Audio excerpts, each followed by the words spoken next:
Como primera aproximación al tema, las vías se clasifican dentro de dos grandes grupos teniendo en cuenta su destino final, las vías ascendentes y las vías descendentes. Las vías ascendentes, aquellas que tienen su origen en estructuras de la periferia y envían sus prolongaciones hacia el sistema nervioso central, pueden, a su vez, subdividirse por categorías. Se habla entonces de dos tipos de sensibilidades. En primer lugar, la sensibilidad consciente, caracterizada porque las vías que la componen alcanzan la corteza cerebral. Estas vías las podemos clasificar en sensoriales, por ser aquellas relacionadas con los órganos de los sentidos como la visión y la audición, o el gusto y el olfato, y las sensitivas, que llevan el dolor, la temperatura, el tacto fino, el tacto grueso y la propiocepción. En segundo lugar, se encuentra la sensibilidad inconsciente, que no se comunica directamente con la corteza cerebral. Estas vías pueden ser no cerebelosas o cerebelosas, si su destino final es la corteza cerebelosa o no. Las vías sensoriales, como las sensitivas, comprenden el sistema nervioso sensitivo somático y todas comparten la característica de ser ascendentes, centrípetas y nacer de la periferia en receptores somáticos, proporcionando de esta manera información a los centros nerviosos superiores. Las vías sensoriales son analizadas en otras clases virtuales, por lo que profundizaremos únicamente en las principales vías sensitivas. La vía que se encarga de traer información del dolor y la temperatura viaja a lo largo de la médula espinal dentro del tracto espinotalámico lateral.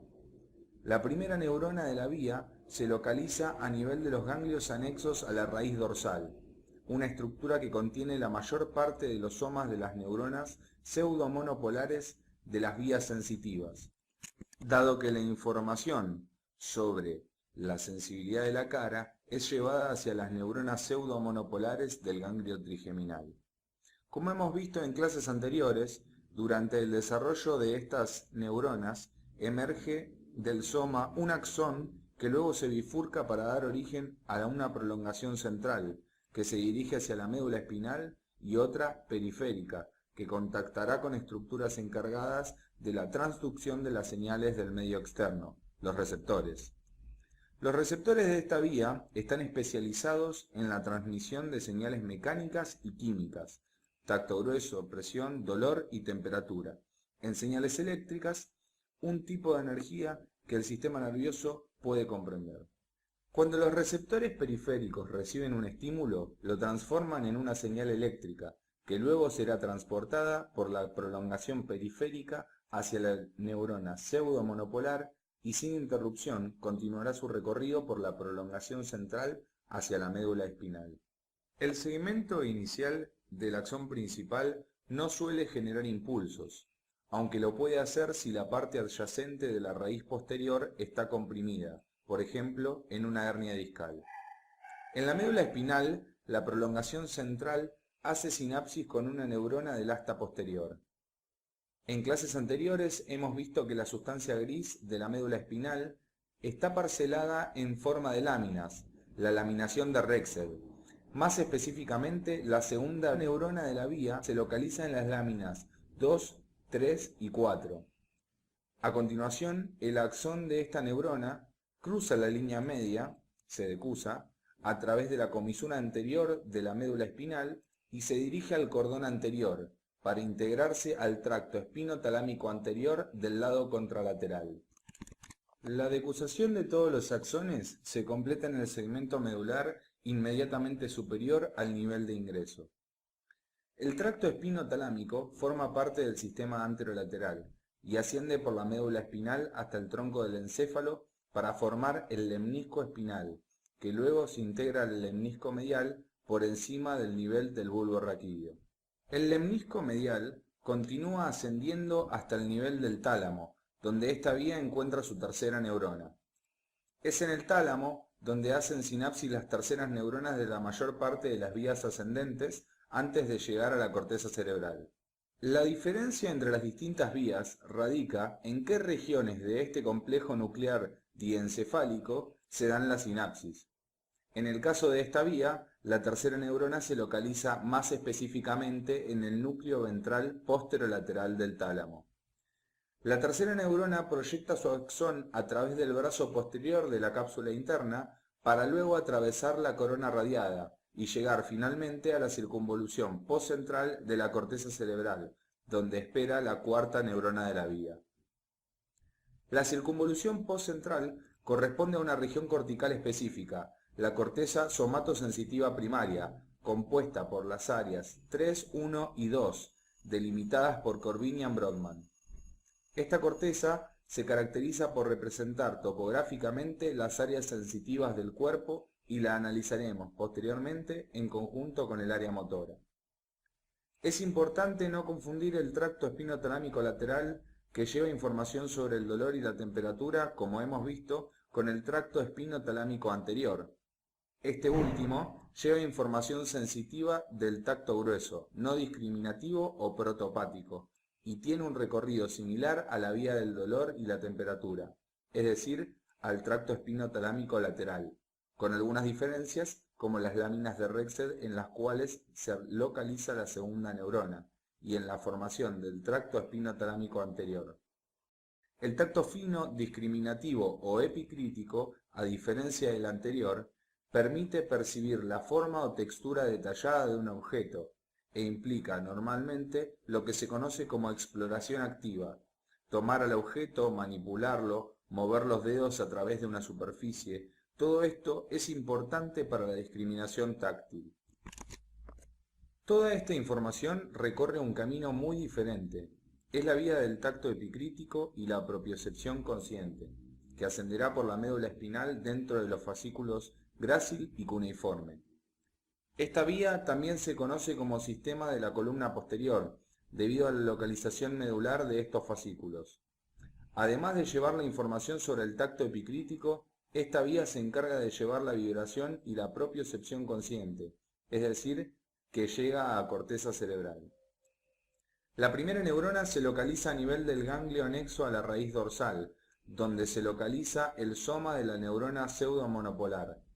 La prolongación periférica contacta con distintos tipos de receptores mecánicos: corpúsculos de Meissner, órganos tendinosos de Golgi, receptores articulares o corpúsculos de Pacini y usos musculares, que difieren en el tipo de estímulo que reconocen y, por lo tanto, envían diferente tipo de información. La prolongación central de las neuronas pseudomonopolares entra y asciende por la médula espinal homolateralmente, sin hacer sinapsis en la sustancia gris medular, y forman los fascículos grácil y cuneiforme, que ocupan prácticamente la totalidad del cordón posterior. Las prolongaciones centrales, provenientes de los niveles sacros, lumbares y los últimos 6 segmentos torácicos, constituyen en la médula espinal el fascículo grácil, mientras que las prolongaciones centrales ascendentes de los segmentos cervicales y los primeros 6 segmentos torácicos dan origen al fascículo cuneiforme. En otras palabras, el fascículo grácil lleva la información del miembro inferior homolateral, mientras que el cuneiforme lleva la del miembro superior homolateral. Estas prolongaciones se extienden hacia la región caudal del bulbo raquídeo, donde encuentran la segunda neurona de la vía, los núcleos grácil y cuneiforme. A continuación, los axones de los núcleos grácil y cuneiforme se decusan, formando las fibras arqueadas internas que constituyen la gran decusación sensitiva o decusación de los lemniscos mediales. Luego de cruzar la línea media, forman el lemnisco medial, que continúa ascendiendo contralateralmente por el tronco del encéfalo. El lemnisco también tiene una organización somatotópica. Las fibras que llevan información sobre los miembros inferiores se localizan más ventralmente que las fibras que llevan información sobre los miembros superiores más dorsales. Durante el trayecto ascendente del lemnisco medial a nivel de la protuberancia, la organización somatotópica de las fibras antes mencionadas va variando. Allí, las fibras del miembro inferior se comienzan a localizar lateralmente, mientras que las del miembro superior en la región medial. También recibe colaterales de otros sistemas hasta que finalmente llega al tálamo, donde las fibras hacen sinapsis con la tercera neurona, en el núcleo ventral posterolateral del tálamo. Es importante destacar que la información sensitiva de la cara va a estar a cargo del nervio trigeminal y la vía encargada va a tener su tercera neurona en el núcleo ventral posteromedial del tálamo. Las proyecciones del núcleo ventral posterolateral se dirigen por el brazo posterior de la cápsula interna hacia la corteza somatosensitiva primaria, donde se encuentra la cuarta y última neurona. En el brazo posterior de la cápsula interna también se observa somatotopía nerviosa. Lo más alejado de la rodilla de la cápsula interna corresponderá a las partes más distales de los miembros inferiores, mientras que la rodilla es la región por la cual pasan las fibras provenientes de la cabeza y el cuello, más específicamente la vía descendente córtico-nuclear. Entonces, las vías del cordón posterior en conjunto aportan al lóbulo parietal una imagen instantánea del cuerpo, de forma que constantemente somos conscientes de la posición de las distintas partes que lo componen, tanto durante el reposo como en el movimiento. Sin esta información de fondo, la ejecución de los movimientos se vería gravemente alterada. 4 tractos de fibras discurren desde la médula espinal hasta el cerebelo. Los tractos espinocerebelosos anterior, posterior, rostral y cúneo cerebeloso. Estas vías no tienen un procesamiento final en la corteza cerebral, sino que en la corteza cerebelosa, por lo que no son conscientes. La información acerca de la sensibilidad profunda o propiocepción inconsciente va a ser transportada por los tractos espinocerebeloso anterior y el espinocerebeloso posterior. La prolongación periférica de la primera neurona de la vía, localizada en el ganglio anexo a la raíz dorsal, proviene de 2 propioceptores, el órgano tendinoso de Golgi y el huso muscular. En cambio, la prolongación central se dirige hacia la segunda neurona, en el asta posterior, el núcleo torácico posterior de Clark, ubicado en la porción medial de la lámina espinal número 7. Este núcleo se encuentra desde el tercer segmento lumbar hacia arriba.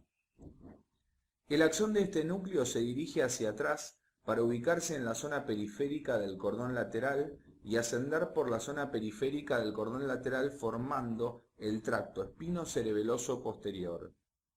Este tracto asciende sin decusarse hasta el bulbo raquídeo, para luego tomar una curva hacia lateral y formar el cuerpo restiforme del pedúnculo cerebeloso inferior. De esta manera llega a la corteza paleocerebelosa, donde se encuentra la tercera neurona. La vía cúneo-cerebelosa, al igual que la espinocerebelosa posterior, no se decusa. Esta vía ingresa, asciende y encuentra su segunda neurona en el núcleo cuneiforme accesorio, para luego seguir ascendiendo por el mismo camino que la espinocerebelosa posterior. Ambas se encargan principalmente de la transmisión de información propioceptiva inconsciente cerebelosa. Por último, en la misma imagen también se ilustra la vía espinocerebelosa anterior. La prolongación periférica de la primera neurona también se relaciona con los propioceptores y su soma se encuentra en el ganglio anexo a la raíz dorsal. La prolongación central entra en la médula espinal mediante la raíz posterior del nervio espinal e ingresa en el asta posterior hasta las láminas 5, 6 y 7. Allí encuentra la segunda neurona. Su axón se decusa por la comisura anterior y asciende por el cordón lateral del lado contralateral, formando el tracto espinocerebeloso anterior. Continúa su trayecto ascendente y a nivel de la protuberancia cambia de dirección para dirigirse dorsalmente a lo largo del pedúnculo cerebeloso superior y cruzando nuevamente la línea media para finalmente terminar en la capa granulosa de la corteza del vermis cerebeloso, donde se encuentra la tercera neurona. Estas vías son las encargadas de informar constantemente sobre el estado funcional entre las neuronas intercalares de la médula espinal. Se encargan de proporcionar al cerebelo la información necesaria para tomar decisiones inconscientes sobre la postura del cuerpo en el espacio, regulando el tono muscular de los músculos del tronco a través de la médula espinal. Las vías descendentes se clasifican en piramidales y extrapiramidales. Las piramidales son vías descendentes simples, conformadas por dos neuronas. La primera se localiza en la corteza cerebral, mientras que la segunda en las astas anteriores de la médula espinal, la vía córtico-espinal, y en los núcleos motores somáticos de los nervios craneales, la vía córtico-nuclear. La neurona ubicada en la corteza se conoce como neurona motora superior, mientras que la localizada en la médula espinal se llama neurona motora inferior. Los núcleos motores de los pares craneales serían neuronas motoras inferiores. Por otro lado, están las vías extrapiramidales, encargadas de participar en la producción de los movimientos automáticos o semivoluntarios y en la regulación del tono muscular, además de participar en el inicio de los movimientos voluntarios y colaborar con las vías piramidales durante el desarrollo de los movimientos. Estas vías comienzan en núcleos diferentes de los de la corteza cerebral y descienden hacia la médula espinal para regular la descarga de las neuronas motoras inferiores. De acuerdo con su origen, se reconocen diversos tractos descendentes no piramidales: el tracto rubroespinal, el tectoespinal, el ponto y bulbo retículo espinal, el vestíbulo espinal medial y el vestíbulo espinal lateral. Una de las vías más importantes para la ejecución de movimientos es la vía córtico-espinal. La primera neurona se encuentra en la corteza cerebral de la circunvolución precentral del lóbulo frontal y en la parte superior del lóbulo paracentral en el área 4 delimitada por Corbinian-Brodmann, la corteza motora primaria. Otros orígenes pueden ser la corteza premotora en el área 6, que se encarga de la ejecución de planes motores en base a los estímulos tanto internos como externos, y llamativamente la corteza somatosensitiva primaria, que luego se comunica con la corteza motora primaria a través de fibras de asociación, para regular la función motora. Sus axones descienden en busca de la motoneurona inferior, por el tracto piramidal, el cual desciende por el tronco encefálico. Las fibras que se dirigen a los núcleos motores de los nervios craneales se agrupan como fibras corticonucleares, que como podremos ver en el esquema, se separan de dicho tracto a nivel de los núcleos motores de los pares craneales. Los axones de las neuronas motoras superiores se extienden en abanico y convergen hacia caudal y medialmente, formando la corona radiada, reuniéndose luego en la parte medial del brazo posterior de la cápsula interna, a diferencia de las fibras corticonucleares que se localizan en la rodilla de esta estructura de sustancia blanca. Al seguir avanzando, llegan al mesencéfalo y se sitúan en el pie del pedúnculo cerebral, laterales a la sustancia nigra, ocupando los 3/5 medios del mismo. En el pie del pedúnculo se relacionan medialmente con las fibras corticonucleares y lateralmente con las fibras corticopontinas. Posteriormente, a nivel de la protuberancia, las fibras se acercan a la línea media, ocupando su parte ventral. Allí se disgregan para esquivar a los núcleos pontinos y las fibras pontocerebelosas, reagrupándose nuevamente a la altura del bulbo raquídeo, en su región ventral, formando un tracto de cada lado, la pirámide.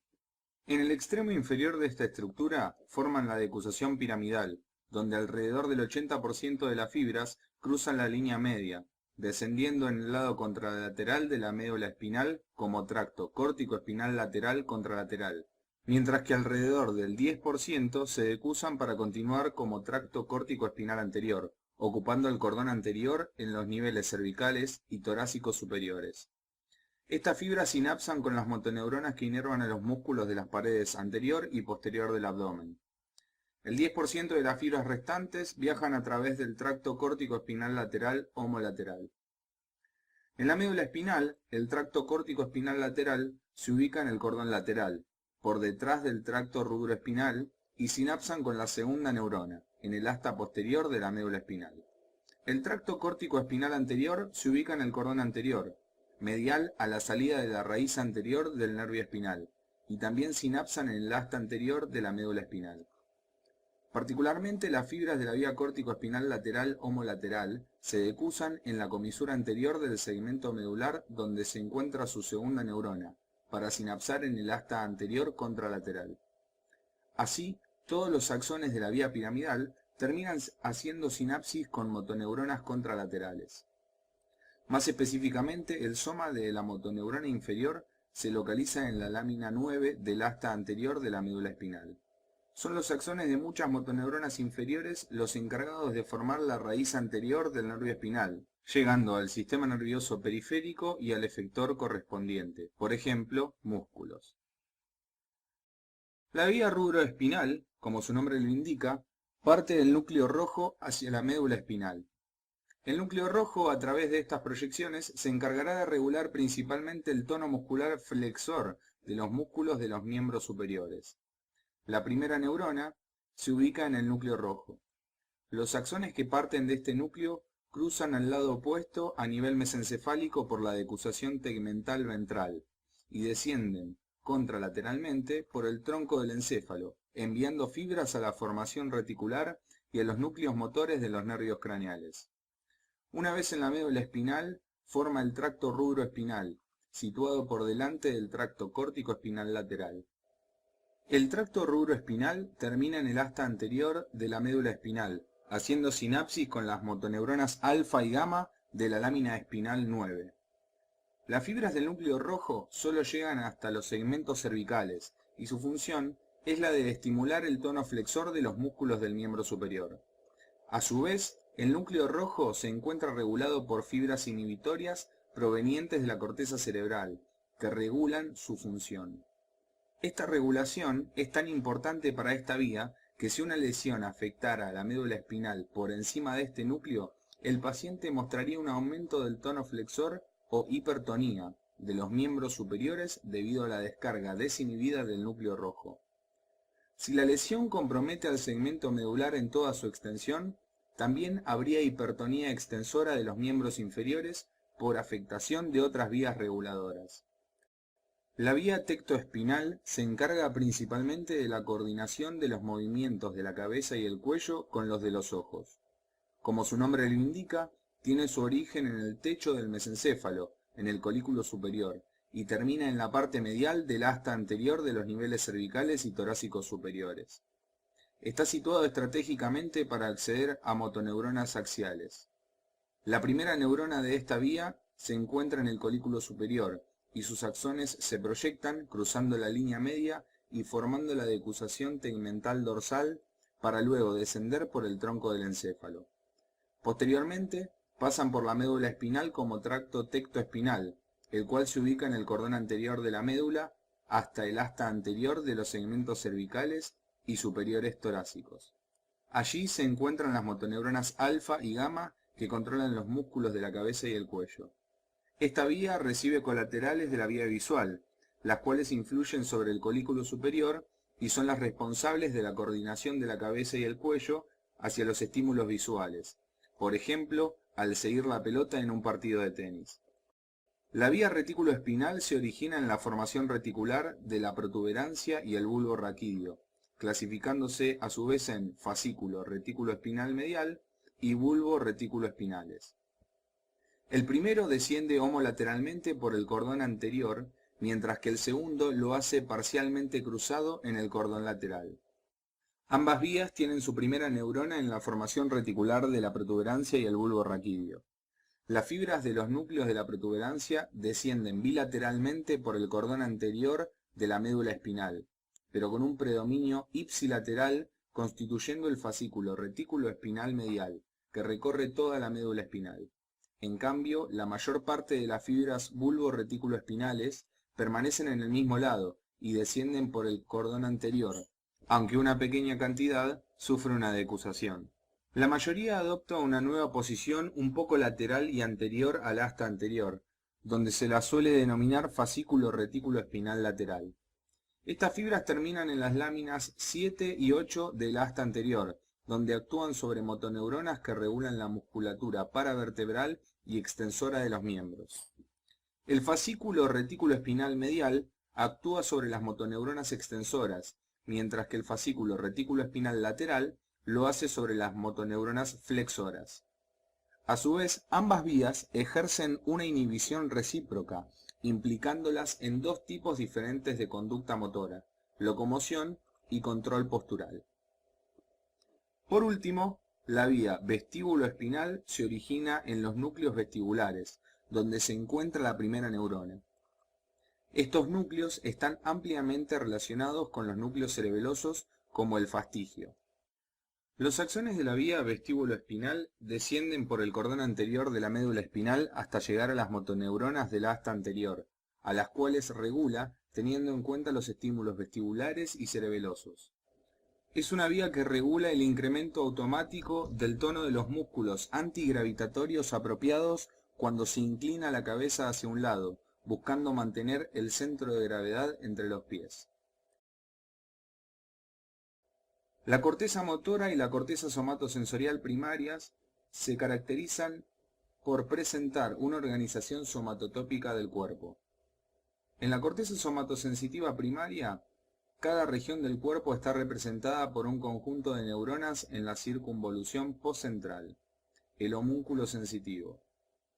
De medial a lateral se disponen regiones para los genitales, los miembros inferiores, el tronco, la cabeza, la extremidad superior, el cuello, la cara, la lengua y la faringe. Al igual que la corteza somatosensitiva primaria, las neuronas córtico-espinales de la corteza motora siguen una organización somatotópica según patrones que reflejan su influencia sobre músculos específicos, el homúnculo motor.